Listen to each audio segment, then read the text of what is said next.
जुलाई में देश की खुदरा महंगाई दर यानी सीपीआई या रिटेल इन्फ्लेशन 4.45% पर पहुंच गई है। ये जनवरी 2025 में शुरू हुई मौजूदा सीरीज के बाद का सबसे ऊंचा स्तर है और करीब 19 महीने का हाई है। जून में खुदरा महंगाई 4.38% थी, जबकि पिछले साल जुलाई में ये सिर्फ 3.35% थी।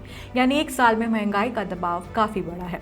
खास बात यह है कि महंगाई का असर शहरों के मुकाबले गाँव में ज्यादा देखने को मिला है, विलेजेस में ज्यादा देखने को मिला है। जुलाई में ग्रामीण महंगाई दर 4.84% रही, जबकि शहरी महंगाई 3.96% पर थी। अब सबसे ज़रूरी सवाल, आपकी जेब पर इसका असर कहाँ पड़ा? क्या महंगा हुआ और क्या सस्ता? इस वीडियो में बात करते हैं।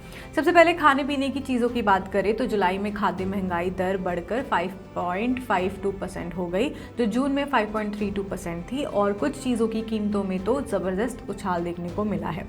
चांदी के गहने की बात करूँ, चांदी के गहने करीब 110% महंगे हुए, यानी पिछले साल के मुकाबले कीमत लगभग दोगुनी से भी ज़्यादा हो गई। अदरक की कीमतों की बात करूं तो उसमें करीब 84% की बढ़ोतरी हुई, जबकि लहसुन करीब 35% और प्याज करीब 23% महंगा हुआ। सोने, हीरे यानी गोल्ड, डायमंड्स और प्लेटिनम के गहनों की कीमत भी सालाना आधार पर करीब 33% बढ़ी है। इसके अलावा रेस्टोरेंट और रेजिडेंशियल सर्विसेज की महंगाई दर 7.72% रही, जबकि ट्रांसपोर्ट सर्विसेज में महंगाई 4.43% दर्ज की गई। ये सारे आंकड़े हैं, लेकिन हर चीज़ महंगी नहीं हुई है, कुछ चीज़ों ने राहत भी दी है। आलू की कीमत करीब 17% घटी है, वाहनों की कीमत में करीब 7% और भिंडी में 6% की गिरावट दर्ज हुई है। वहीं मटर और टमाटर के दाम भी पिछले साल के मुकाबले करीब 5% कम रहे।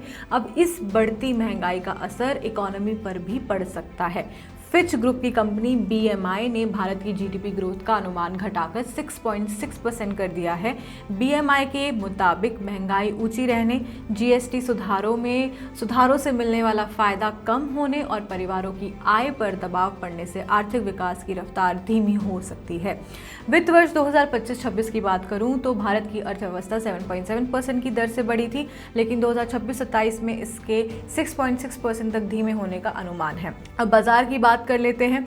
महंगाई के बीच बुधवार को रुपया डॉलर के मुकाबले 3 पैसे मजबूत होकर 95.33 रुपए प्रति डॉलर के स्तर पर बंद हुआ। दूसरी तरफ शेयर बाजार में गिरावट देखने को मिली। वहीं सेंसेक्स 187.90 अंक गिरकर 77,967.35 पर बंद हुआ, जबकि निफ्टी 35.75 अंक गिरकर 24,435 पर आ गया। तो कुल मिलाकर तस्वीर साफ है, महंगाई 19 महीने के हाई पर है, लेकिन इसका असर हर सामान पर एक जैसा नहीं है। रसोई में अदरक, लहसुन और प्याज महंगे हुए हैं और कीमती धातुओं के गहनों की कीमतें तेजी से बढ़ रही हैं। वहीं आलू, टमाटर, मटर और कुछ दूसरी चीज़ों ने राहत भी दी है। अब आने वाले महीनों में सबसे बड़ा सवाल यही रहेगा कि महंगाई का ये दबाव कितना लंबा चलता है और इसका असर आम परिवार के बजट और देश की आर्थिक ग्रोथ पर कितना पड़ता है।